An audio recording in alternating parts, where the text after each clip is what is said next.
Holy Roman Empire. Now, that's a mouthful. So, let me get this straight. You conquered half of Europe, set up a bunch of states, made kings bow to you, and called yourself the Holy Roman Empire. Like what?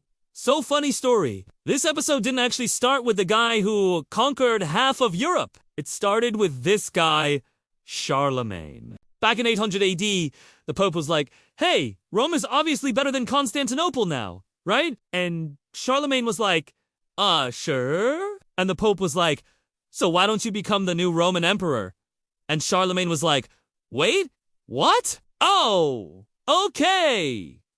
And then everyone was like, wait, what? And then it was just kind of accepted. Oh, while you were busy pretending to be the new Roman Empire, you actually created Germany. Anyway, when Charlemagne died, his empire split into a bunch of little states because apparently that's what rich old men do. But these states all followed his lead. They promoted Christianity, built cool cathedrals, and fought a lot of wars. Also, they like to organize those wars by making these really long and complicated lists of rules, which is probably how I ended up with 147 emails from the HR department.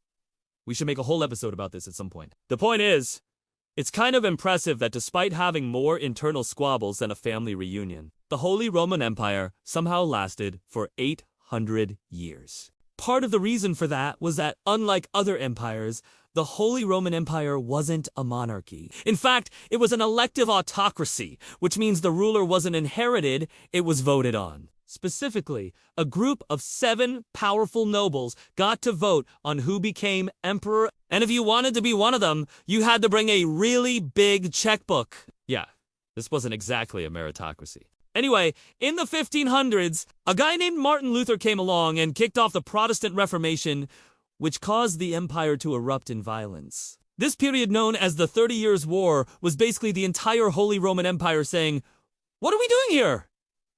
And the answer was not much. After the war, the empire continued on. But it was basically a shell of its former self. Napoleon showed up, saw the mess, and said, you know what? I think I'm going to clean this up by erasing it. And that was pretty much the end of that. So, to recap, you spent 800 years pretending to be the Roman Empire. And then you spend the last 100 years not doing anything before being erased. So, thanks for nothing? Wait, no?